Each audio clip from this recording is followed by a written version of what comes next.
Hello everyone. सबसे पहले आप सभी बड़ों को मेरा प्यार भरा पैलाक और छोटों को ढेर सारा प्यार। मैं दीक्षा अजय बोरा भरकटिया पिथौरागढ़ से स्वागत करती हूँ आपका अपने YouTube channel the sweater blogs में। आई होप आप सब ठीक होंगे। सो गाइस, नए दिन से नई वीडियो की शुरुआत करते हैं और आज की वीडियो की शुरुआत मेरी हो रही है दिन के 2:30 बजे से। तो आज मैं आपके सामने लेके आई हूँ प्रेगनेंसी जर्नी। काफी टाइम से लोगों के कमेंट आ रहे थे, लोगों के मैसेज आ रहे थे कि दी अपनी प्रेगनेंसी जर्नी जरूर शेयर करना, या आपने इतने टाइम से प्रेगनेंसी जर्नी अपनी शेयर नहीं करी हमको करके। तो आज मैं आपके सामने लेके आई हूँ फाइनली। तो फिलहाल अभी सिविका सोई है, देखते हैं बनाने देती है जो भी है। तो सबसे पहले मैं सारी चीजें बताऊंगी आपको एक एक करके, और दूसरा क्या गलती मैंने करी थी और क्या क्या नहीं करना चाहिए था मैंने, वो भी मैं आपको जरूर बताऊंगी। बाकी स्टार्ट करते हैं फिर अब प्रेगनेंसी जर्नी। तो सबसे पहले जब मुझे पता चला था कि मैं मम्मा बनने वाली हूँ, तो वो डेट थी 22 नवंबर 2023 की। और उसी दिन मैंने अपने हस्बैंड को बता दिया था। मेरे हस्बैंड छुट्टी आए हुए थे उस टाइम पे, लंबी छुट्टी आए थे घर। तो जैसे मैंने चेक किया था प्रेगा न्यूज में, तो मैंने उनको बता दिया था। लेकिन हमारा ये हुआ था कि हमने थोड़ा जल्दी चेक कर लिया था। मतलब कि होता है ना कि फर्स्ट वीक में ही चेक कर लिया था। और फर्स्ट वीक में चेक करने में ना उतना अच्छे से पता नहीं चल पाता है। यानी कि जो पॉजिटिव लाइन होती है दो, उसमें से एक लाइन तो वैसे भी नेगेटिव वाले में भी एक लाइन रहती है। जो नेगेटिव वाली लाइन है वो तो डार्क रेड थी, और जो दूसरी वाली पॉजिटिव लाइन थी वो लाइन काफी ज्यादा हल्की आई थी। तो उस वजह से हम थोड़ा कंफ्यूजन में थे, मतलब सोचे थे है या नहीं है प्रेगनेंसी करके। तो उसके बाद हमने उसके लगभग 2 हफ्ते बाद चेक किया था। तो फिर नॉर्मल दोनों जो लाइन है वो डार्क आ गई थी। और उसके बाद हम गए थे मिलिट्री हॉस्पिटल पिथौरागढ़ के चेक करने के लिए, क्योंकि वहाँ पे भी सारी चीजें चेक वगैरह होती हैं, थोड़े बहुत टेस्ट होते हैं हमारे। तो वो टेस्ट करवाने के लिए गए थे। सबसे पहले तो उन्होंने वही प्रेगनेंसी चेकअप किया था कि मतलब प्रेगनेंसी है या नहीं है करके। तो प्रेगनेंसी में चेक करते हैं, वो भी उन्होंने चेक किया। उसके बाद यूरिन टेस्ट किया था। यूरिन टेस्ट में भी मतलब यूरिन सैंपल लेने के बाद उसमें भी 3-4 टेस्ट होते हैं, तो वो उन्होंने किए थे। HIV टेस्ट हो गया, ये सारे टेस्ट करे थे। और ग्लूकोज वाले होते हैं, OGTT करके लिखा रहता है ग्लूकोज का। तो उसमें भी 3 बार मतलब ब्लड निकालते हैं एक एक घंटे में, मतलब एक एक घंटे का गैप करके। और उस बीच हमें कुछ भी नहीं खाना होता है, सिर्फ पानी पीना होता है, जूस वगैरह भी नहीं पीना होता है। तो वो सारे टेस्ट हुए थे। फर्स्ट जो टेस्ट थे ये वाले मेरे, तो मतलब फर्स्ट जब मैं मतलब प्रेगनेंसी स्टार्ट हुई थी तो तभी चले गई थी उसके जैसे पता चला था हमको 22 नवंबर को, उसके 2 हफ्ते बाद मैं चले गई थी। और 15 दिसंबर तक हम लोग वहाँ चले गए थे हॉस्पिटल। और वहाँ पे हमें सारी चीज नॉर्मल आई थी। तो उसके बाद फिर मुझे बुलाया था 1 महीने बाद। 1 महीने बाद मुझे बुलाया था। फिर उसके बाद मेरे टेस्ट लिखे थे फिर से, जो होते हैं टेस्ट वगैरह। एक मेरे को तो टेस्ट के नाम भी याद नहीं है अब। तो टेस्ट लिखे हुए थे। एक तो वही था अल्ट्रासाउंड का, जो फर्स्ट अल्ट्रासाउंड होता है हमारा 2.5 महीने वाला, तो वो था। और फिर वो अल्ट्रासाउंड कराने के बाद सारी चीजें उसमें ठीक आई थी। और वो मैंने चेक वगैरह कराई थी, उसमें सारी चीज पता चलती है हमें, हमारा प्लेसेंटा कौन सा है करके पता चलता है। और दूसरा पानी वगैरह की कमी है, और सारी चीजें ये हल्की फुल्की चीज पता चलती है, मतलब कि बेबी है पेट में करके। ये सारी चीजें अच्छे से देखने को, कभी कभार ऐसा होता है ना कि प्रेग्नेंट न्यूज में भी किसी किसी का थोड़ा गलत जैसा बता देता है, कहते हैं ऐसा, पर पता नहीं वो तो मुझे। लेकिन फिर अल्ट्रासाउंड में पता चल गया था। फिर वो चेकअप हुआ। उसके बाद उसी बीच जब फर्स्ट 22 नवंबर को जब हमने चेक किया था ना, तो हल्की सी लाइन थी, उतना पक्का नहीं था प्रेगनेंसी का। तो उस बीच हम उसके 3-4 दिन बाद हम खटीमा चले गए थे घूमने के लिए पतिदेवर में। उसके बाद हम वहां से 1-1.5 हफ्ते बाद वापस आए, तो तभी हमने दोबारा चेकअप किया था। तो तब मतलब निकला था हमारा। तो जिस दिन हम खटीमा से वापस आ रहे थे, कितने 12 तारीख को कि ऐसे 14 तारीख को ऐसे आए थे। तो मेरा ना उसी दिन से वॉमिट स्टार्ट हो गई थी। उसी दिन मेरे को गाड़ी में कुछ, हम लोग यहाँ से बुलेट में गए थे अपनी, और बुलेट से ही आए भी थे। तो उसी दिन मेरे को वॉमिट जैसा होने लग गया था थोड़ा थोड़ा। मतलब अजीब सा जैसा होने लग गया था मुझे। खाना भी खाते हर चीज में स्मेल स्मेल सा लगा था।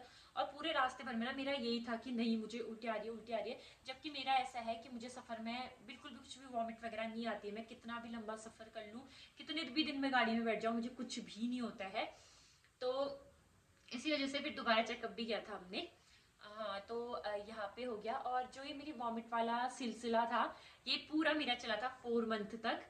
और 4 मंथ तक चला था। तो इस बीच मेरी सबसे बड़ी गलती क्या है ना, कि मेरा हो क्या रहा था, मैं थोड़ा भी खा रही थी तो वो बाहर को निकल रहा था। तो इस वजह से मेरा बिल्कुल भी खाने का मन नहीं था। अगर आप लोगों के साथ में मेरे ही जैसा होता है, मतलब वॉमिट वगैरह का ऐसा जैसा होता है, तो आप लोग ना कितनी भी वॉमिट क्यों ना आ रहा हो, भले खाते निकल क्यों ना जा रहा हो, फिर भी खाना। क्योंकि मैंने ये गलती बहुत, मतलब ये बहुत बड़ी गलती करी थी। उसके बाद मेरी बॉडी में इतनी ज़्यादा वीकनेस, इतनी ज़्यादा वीकनेस ना, मेरे को हर बार चक्कर चक्कर आते थे। और जो मेरा वेट है वो बिल्कुल कम सा हो गया था, बढ़ भी नहीं रहा था। और प्रेगनेंसी में तो वेट ऐसा होता है ना कि हर हफ्ते मतलब हर हफ्ते बढ़ता है, हर 2 हफ्ते में बढ़ता ही बढ़ता है। क्योंकि जितने 2-2 हफ्ते बाद हॉस्पिटल में बुलाते तो हर दिन जो है वेट हमारा चेक किया जाता है। बाकी बीपी का ना सबसे अच्छा, मतलब भगवान मेरे साथ रहे बीपी के लिए। बीपी का जो है वो मेरा कभी भी ऐसा नहीं था कि हाई भी नहीं हुआ, लो भी नहीं हुआ, नॉर्मल रहा। लास्ट तक नॉर्मल रहा, जब तक सिविका हुई तब तक नॉर्मल था। तो 4 महीने तक मेरा ऐसी ये सिलसिला चला वॉमिट वाला सिलसिला खत्म हुआ। तो फिर उसके बाद मेरा खाना वगैरह स्टार्ट हो गया था, मतलब मैं खाना खाने लगी थी तीनों टाइम तक। वरना ऐसा था कि सुबह सिर्फ एक रोटी खाती थी और दिन भर में कुछ नहीं खाती थी। कभी कभी शाम को एक रोटी खाती थी और दिन भर मेरा वॉमिट होते रहता था। पानी पीती थी लेकिन वॉमिट करते रहती थी। तो सबसे बड़ी गलती यही थी मेरी कि मैंने खाया नहीं। तो आप लोग ना जरूर मतलब खाना, उससे क्या होता है कि बेबी भी कमजोर होता है, आप खुद भी कमजोर हो जाओगे। और उसके आगे की जो जर्नी थी मेरी, वो 1 महीने सही चली, 4 से 5th मंथ तक सही चली थी। लेकिन 5th मंथ में फिर मेरे को फिर अल्ट्रासाउंड कराना था। तो 5वें महीने में अल्ट्रासाउंड कराना होता है, उसमें बेबी के पार्ट वगैरह देखे जाते हैं कि वो अच्छे से बन रहे हैं या नहीं बन रहे, करिए ड्यूल टेस्ट कहते हैं शायद इसको। हाँ, तो सारे चीज़ देखी जाती है उसमें कि उसके हाथ बन रहे हैं, उसके पाँव बन रहे हैं, उसकी ग्रोथ कैसी चल रही है करके। तो ये पूरा टेस्ट हुआ था। तो उसमें था तो सब कुछ सही। लेकिन उसमें एक चीज डॉक्टर ने मुझे ऐसा कहा, क्योंकि मैंने हीलिंग टच में कराया था। यहाँ मिलिट्री हॉस्पिटल में अल्ट्रासाउंड का कुछ भी नहीं है। ये वाली फैसिलिटी नहीं है। तो हीलिंग टच में हुई थी। तो हीलिंग टच में कहा कि आपकी जो बेबी का ब्लड सर्कुलेशन है ना वो नहीं हो रहा है अच्छे से, ऐसा कहा था। तो मैं काफी ज्यादा टेंशन में आ गई थी। और मेरे पे भी ब्लड की कमी हो गई थी। क्योंकि मैंने कहा ना सबसे बड़ी गलती मेरी ये थी कि मैंने खाना नहीं खाया, वॉमिट चल रहा था मेरा। तो मैंने खाना खाना ही छोड़ दिया था बिल्कुल। तो इसी वजह से बेबी का जो ब्लड सर्कुलेशन है वो भी कम होने लग गया था। दूसरा मेरे पे भी ब्लड की कमी आने लगी थी। और बेबी तो पेट में माँ के खाने से ही बनता है। और माँ जितना खाना खाएगी, जितना सारी चीजें खाएगी, उतना ही बच्चे को पोषण मिलते रहता है पेट में। तो इस वजह से उसका ब्लड सर्कुलेशन थोड़ा मतलब रुकने लग गया था। तो फिर मैंने उनसे पूछा कि क्या क्या करना होगा करके। तो उन्होंने मतलब जो जैसे मेरा ब्लड बढ़ेगा तो बेबी में भी ब्लड सर्कुलेशन अच्छे से होगा कहा था।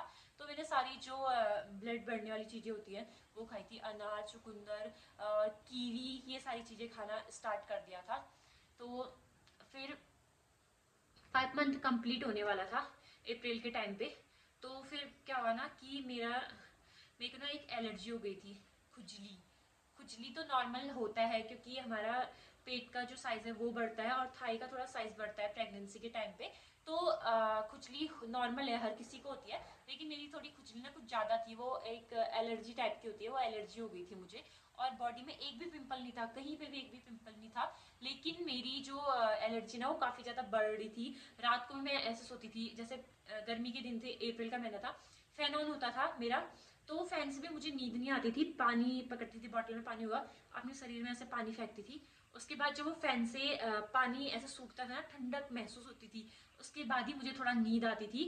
और जब तक वो पानी सूख रहा होता था तब तक नींद आती थी अच्छी। और जब वो पानी मतलब सूख जाता था पूरा अच्छे से, फिर से नींद खुल जाने वाली थी। और मैं फिर कॉम से खुजलाती रहती थी। पहले मैं सोचती थी कि नॉर्मल चीजें होती होंगी ये सारी खुजली वाली, मैंने डॉक्टर को बताया नहीं था। लेकिन फिर वो हद से ज्यादा बढ़ गई थी। और उसी बीच में ना डॉक्टर थे भी नहीं।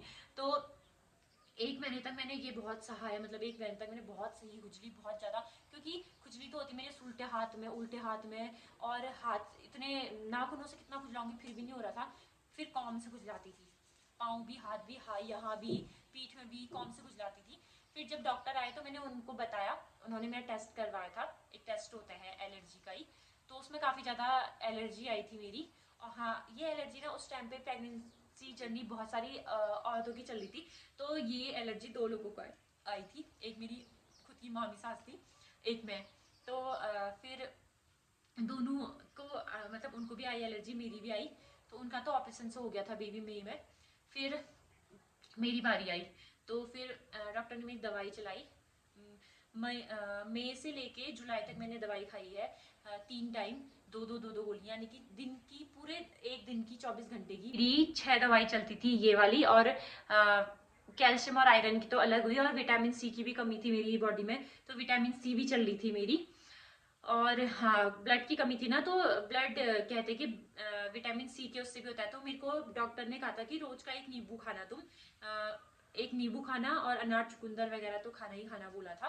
बाकी हाँ, और एक चीज और, वैसे कहते हैं कि मतलब डॉक्टर कहते हैं कि ड्राई फ्रूट्स खानी चाहिए, लेकिन हमारे यहाँ को कहते हैं, बड़े लोग, बड़े बूढ़े कहते हैं कि ड्राई फ्रूट्स गर्म होते हैं, तो ड्राई फ्रूट्स पहले नहीं खाने चाहिए, 7 मंथ से पहले नहीं खाने चाहिए। लेकिन डॉक्टर ने मुझे कहा था कि खाना करके, लेकिन घर वालों ने कहा था कि ड्राई फ्रूट्स नहीं खाते हैं, तो उस चीज से भी एक बॉडी में थोड़ी ना कमी हो गई थी। लेकिन ड्राई फ्रूट्स जो डॉक्टर कहता है ना वो चीज करनी चाहिए, डॉक्टर ने ड्राई फ्रूट्स खाने को आपको कहा है, तो आप जरूर खाना। ये मत सोचना कि गर्म है तो मैं ना खाऊं करके, खाना उसको भी जरूर। तो फिर उसके बाद मेरी जो ये खुजली वाली जर्नी थी वो भी लास्ट, जब तक सिविका हुई ना तब तक चल रही थी। और जब 7 मंथ हुआ, तो 7 मंथ के बाद वैसे भी बेबी पूरा बन जाता है ना पेट में, बेबी के पूरे पार्ट जो होते हैं वो बन जाते हैं। तो डॉक्टर ने उसके बाद मुझे ऐसा कहा था कि तुम्हारी डिलीवरी कभी भी करानी पड़ सकती है, 7 मंथ में भी करानी पड़ सकती है, 8 में भी करानी पड़ सकती है, 9th में भी करानी पड़ सकती है, क्योंकि तुम्हें खुजली जो ये है ना, ये नॉर्मल खुजली नहीं है, ये एक टाइप की बीमारी होती है। मतलब कि ये क्या होता है ना, किसी किसी को क्या होता है ना कि जब पेट में बेबी आता है तो उसको एक खुजली वाली एक एलर्जी हो जाती है, मतलब बेबी के पेट में आने से कुछ अजीब सी बॉडी में एलर्जी हो जाती है, तो वो एक तरह की बीमारी होती है। तो उन्होंने कहा कि ये एलर्जी को नॉर्मल मत समझना, तुम्हें एक बहुत बड़ी बीमारी है, ये वाली खुजली वाली बीमारी है, इस टाइप की। ऐसे कहा था कुछ, मतलब कुछ नाम था उस एलर्जी का। कुछ लोग तो मजाक भी बनाएंगे कि ऐसा बोल रही करके, पर सच में ये उन्होंने जो डॉक्टर ने बोला था ना, मैं वही चीज बता रही हूँ। तो उन्होंने ऐसा कहा था कि जो ये बीमारी होती है इसमें सबसे बड़ा रिस्क होता है, तुम्हें तो रिस्क है ही है, तुम्हारा जो रिस्क है वो तुमको दिख रहा है, मतलब पूरी बॉडी में खुजली हो रही है, पूरे रैसेस बन रहे हैं, ये रिस्क तो तुम्हें दिख ही रहा है। पर तुमसे ज्यादा रिस्क तुम्हारे बेबी को है, क्योंकि उसकी हार्ट बीट बंद हो सकती है कभी भी, ऐसा कहा था डॉक्टर ने। इसलिए उन्होंने कहा कि तुम्हारी जो वो है, क्या बोलते हैं, प्रेगनेंसी है, उसकी डिलीवरी 7 मंथ में भी हो सकती है कहा था। लेकिन फिर धीरे धीरे दवाई खाते रही, थोड़ा थोड़ा एलर्जी जो है कम होने लगी मेरी, लेकिन वो एलर्जी पूरी अच्छी तरह खत्म नहीं हुई। तो फिर डॉक्टर का क्या था, एनएसटी तो फिर हर हफ्ते बुलाना स्टार्ट हो गया था मेरा, क्योंकि पहले 2 हफ्ते में बुलाते थे, लेकिन 7 मंथ लगने के बाद हर हफ्ते बुलाने लग गए थे।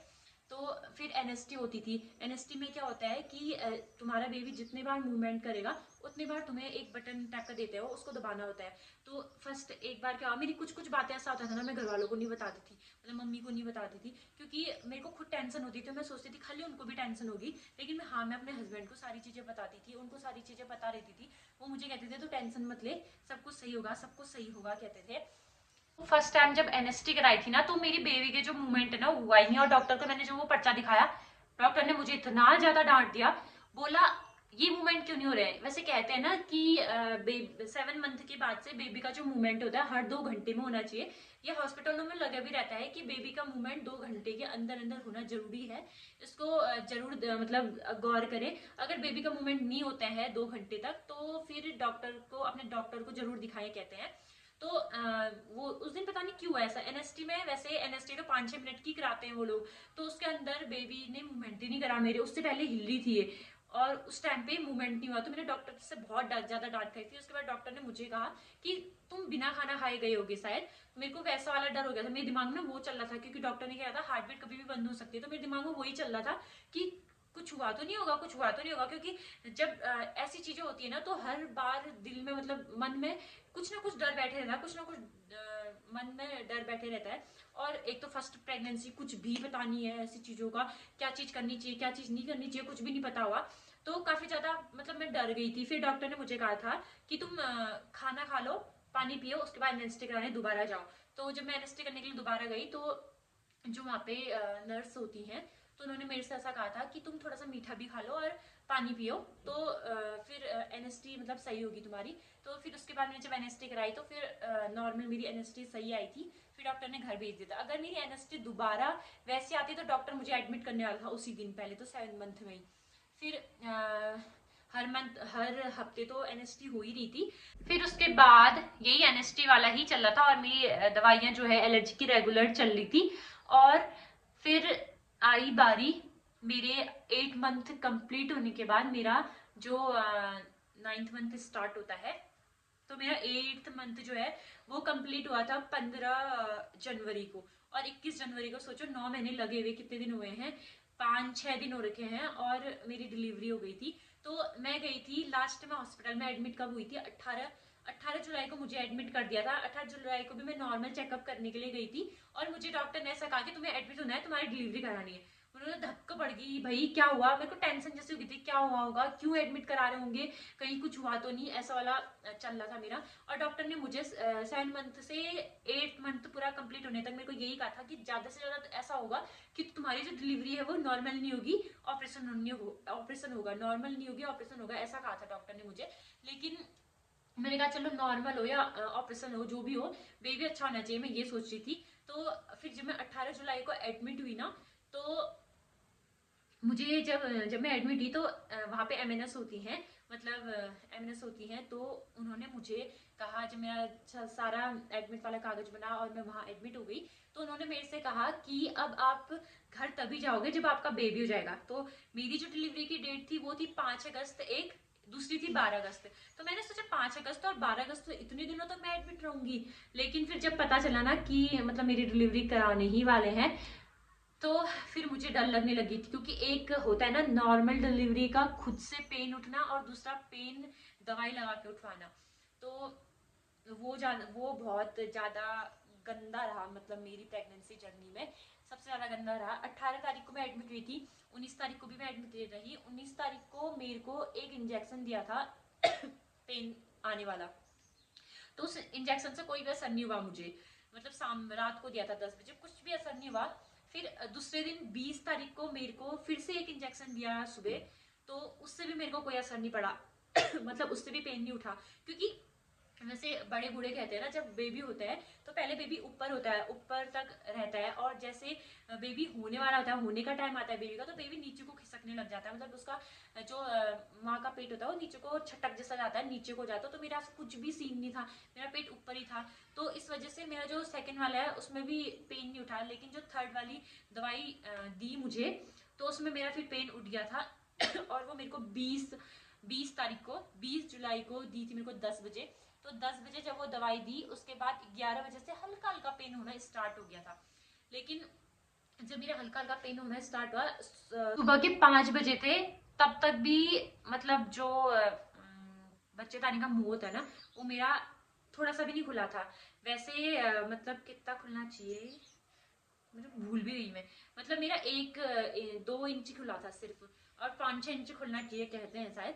तो सिर्फ 2 इंच खुला था उस टाइम तक भी। जो एमएनएस थी फिर वो कह रही थी कि डॉक्टर मतलब सर ने इनको ये दवाई क्यों दी होगी, इससे अच्छा तो ऑपरेशन ही करा देते, ऐसा कह रहे थे। क्योंकि उसमें ना बहुत ज़्यादा तकलीफ हो रही थी मुझे। मैं सोचो 10 बजे से 5 बज गए थे, और उस टाइम पे ऐसा होता है ना हॉस्पिटल में, क्योंकि उन लोगों को तो आदत होती है, क्योंकि इतने ऐसे पेन वाले कितनी औरतें आती है, तो उन लोगों को आदत होती है। मेरे जस्ट मेरा बेड लगा था उससे 2-3 मतलब 50 मीटर की दूरी पे एक नर्स का बेड लगा हुआ था, वो आराम से सोई थी, उसको अच्छी नींद आई थी।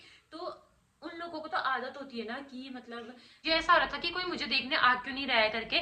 और जब मैंने वो वाली बात सुनी कि सर ने गलती करी, इनको दवाई दे के ऑपरेशन कराना चाहिए था, मुझे वो चीज़ लेके भी बहुत ज़्यादा अजीब हो रहा था। जैसे कितने तारीख को, 20 तारीख को जब मेरे को दवाई दी थी, तो 12 बजे मैंने उस नर्स से कहा, मैंने चिल्लाई भी जोर से, मैंने उससे कहा कि चलो तुम मुझे नहीं देख रहे हो, मैंने कहा मेरा फोन दे दो मुझे, क्योंकि मैं पहले दूसरे वार्ड में शिफ्ट, दूसरे रूम में शिफ्ट थी, तो वहां से दूसरी जगह डिलीवरी वाले रूम में लाए थे मुझे। तो मैंने उनसे कहा मुझे फोन दे दो बस। मैं अपने हस्बैंड से मैसेज में बात करने में लगी थी, कॉल में बात करने में लगी थी, कि मतलब ऐसा ऐसा हो रहा है, ऐसा ऐसा हो रहा है। उनको मतलब इतनी चिंता होती है, वो बोलते मैं अभी आ जाता हूँ, लेकिन आर्मी हॉस्पिटल में रूल होते हैं, वहां आना ही मना है। आजकल मतलब बहुत सारे लोगों की डिलीवरी हो रही है तो मिलने दे रहे हैं। उस टाइम पे ऐसा होता है ना, उनके रूल कभी कभी थोड़ा स्ट्रिक्ट हो जाते हैं, तो उस टाइम पे काफी ज्यादा स्ट्रिक्ट हुए थे। जब सिविका हो भी गई थी ना, तो तब भी किसी को अंदर नहीं आने दिया, यहाँ तक कि लेडीज मतलब मम्मी मम्मी को भी अंदर नहीं आने दिया था मुझसे मिलने के। तो मेरे को काफी ज्यादा दिक्कतों का सामना करना पड़ा था उस टाइम पे। तो सिविका मेरी हुई थी 21 जुलाई 9:46 में हुई थी, सुबह के टाइम पे।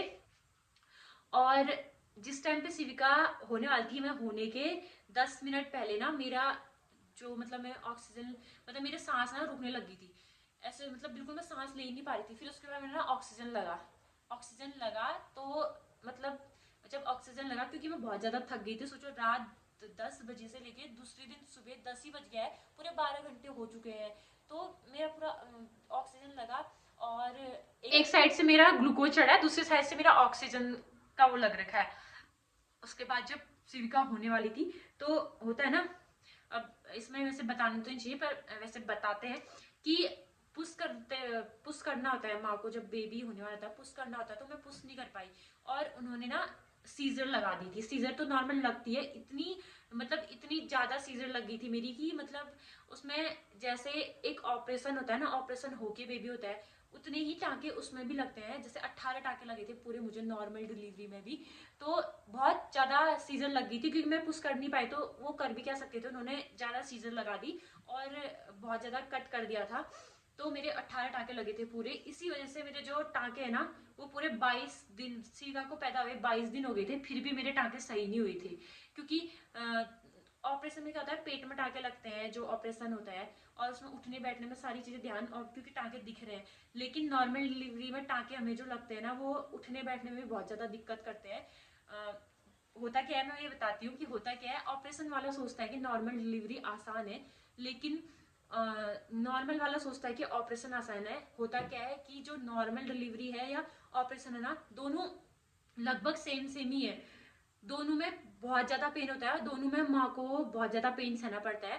तो बहुत सारे लोगों को मैंने देखा है लड़ते हुए कमेंट वगैरह में कि नॉर्मल डिलीवरी आसान है, और कोई कहता है कि ऑपरेशन आसान है।